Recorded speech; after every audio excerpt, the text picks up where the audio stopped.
complicated to even bring to the table. Oh, I know. It is massive. It's legendary. I mean, it's on every single one of those business books you absolutely must read before you die lists. Right. It is arguably the grandfather of the entire self-help genre. Yeah, but see, that is exactly my problem with it. We're talking about Dale Carnegie's How to Win Friends and Influence People, and I just have to be the cynic here for a second. Go for it. When I hear that title, How to Win Friends and Influence People, my modern brain just recoils a bit. It sounds... Slimy. Yes, slimy. It sounds like a manual for a used car salesman or some guide on how to fake your way to the top of the corporate ladder. You're definitely not alone in that reaction. I mean, the title has become a bit of a cliche over the last century. It really has. It sounds so transactional.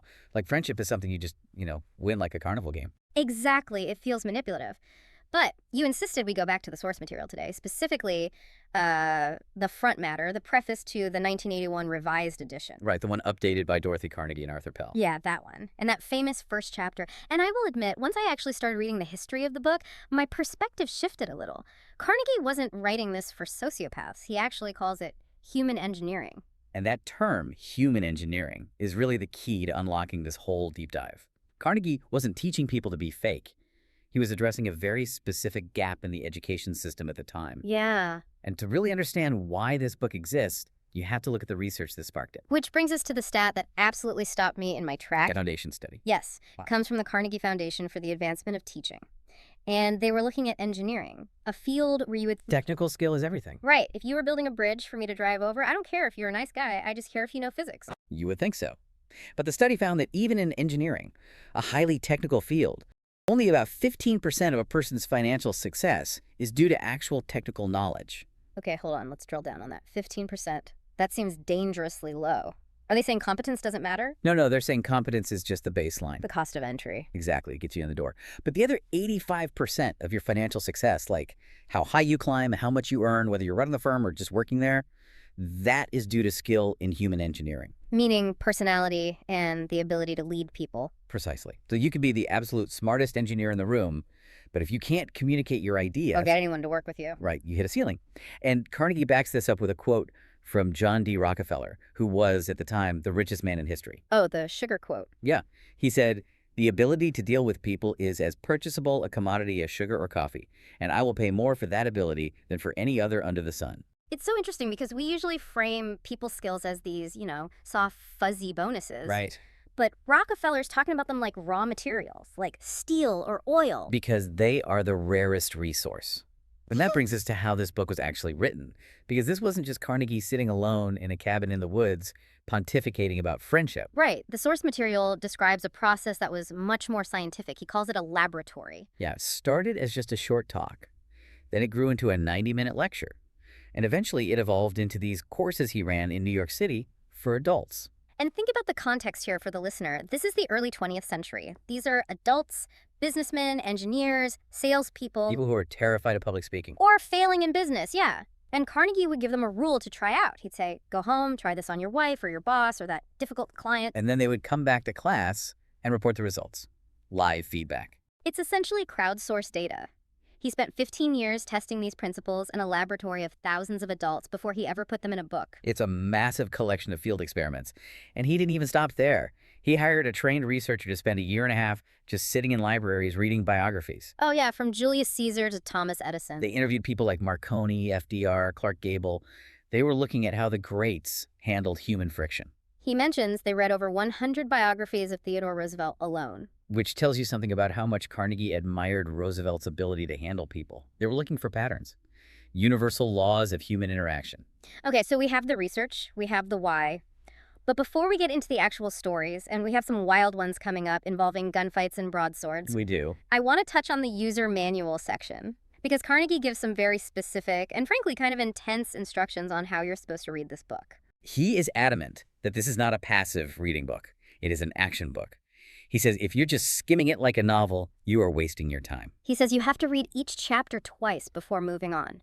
And you need to read with a crayon or a highlighter in your hand. He essentially wants you to destroy the book. Yeah. Mark it up. Make it yours. Yeah. Because he knows that human memory is terrible. We forget principles the moment the pressure is on. So he says to review it every single month. The suggestion that really made me laugh, though, but also kind of cringe, was the game he proposes. He says you should offer your spouse or a friend $1, which back then was real money, every time they catch you violating one of the principles. That is some high-stakes accountability right there. Can you imagine? I'd be broke in a week. But it works. And he gives a specific example of a Wall Street banker who took this kind of self-analysis to the extreme. Oh, the guy with the Saturday night dates? Yes. This was a man with very little formal schooling who became a massive financial giant. And for years, he kept a standing engagement on Saturday nights with himself. His family knew not to disturb him. Exactly. He would open his engagement book for the week, review every meeting, every single conversation, and ask himself, What mistakes did I make? what did I do right and how could I improve? Honestly, that sounds exhausting. It sounds like a weekly performance review where you're the boss and the employee, and the boss is a huge jerk. It's incredibly painful. The banker actually admitted that usually these reviews made him very unhappy because he saw so many of his own blunders. Right. But that is the point. That's the laboratory mindset. Education, according to the source, is the ability to meet life's situations.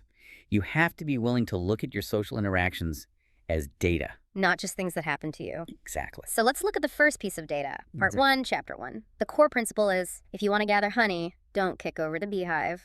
Which is a very polite, folksy way of saying that criticism is completely futile. Now, when I hear don't criticize, my brain just says, okay, sure, be nice. But Carnegie doesn't start with a nice story about a bakery or something. He starts with a literal manhunt in New York City. He goes straight for the most extreme example possible. Two-gun Crowley. May 7th, 1931. Right. Crowley is a cop killer. He doesn't smoke, he doesn't drink, but he's lethal.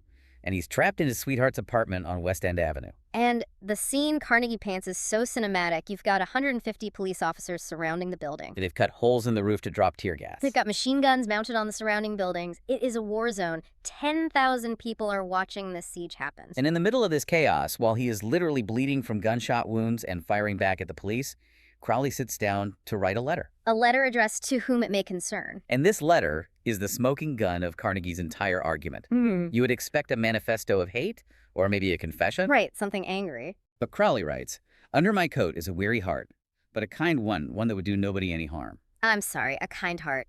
This is a guy who shot a policeman in the face just for walking up to his car and asking to see his driver's license. Exactly. The dissonance is staggering. But here is the kicker, and this is what you really need to grasp. Crowley actually believed it. When he was finally captured and sentenced to the electric chair at Sing Sing, he didn't say, "I am a monster." He didn't blame himself for the murders. He said, "This is what I get for defending myself." So Carnegie's point isn't just that Crowley was delusional, it's that even the most notoriously violent criminal in New York didn't see himself as a bad person. He uses this extreme outlier to prove a universal rule about human nature. He brings in Al Capone, too. Capone called himself a public benefactor. Right. Public enemy number one famously said he spent the best years of his life giving people later pleasures, and all he got was abuse and a hunted existence. And Dutch Schultz said basically the exact same thing. Psychologically, we call it rationalization. It's a defense mechanism. The human ego cannot survive if it fully admits I am evil or I am entirely wrong.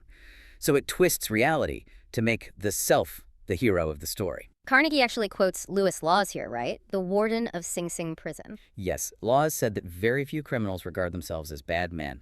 They rationalize their actions. They are just as human as you and me. And this is where the human engineering part clicks for me, because if a murderer on death row cannot handle criticism and will rationalize his way out of it, what chance do you have of getting your coworker to admit they're wrong just by pointing it out? Zero chance. That is the hard truth.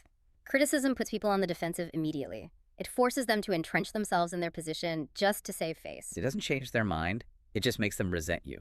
Carnegie references B.F. Skinner's research here, too. He does. Skinner's work showed that animals and humans rewarded for good behavior learn much faster than those punished for bad behavior. Punishment just teaches them to avoid getting caught. Or to resent the punisher. Criticism causes resentment, not reform. So let's take this out of the prison yard and into the workplace. Carnegie tells this story about George B. Johnston, a safety coordinator, and the hard hats. This felt like a very relatable middle management problem. Very relatable. Johnston's goal is simple.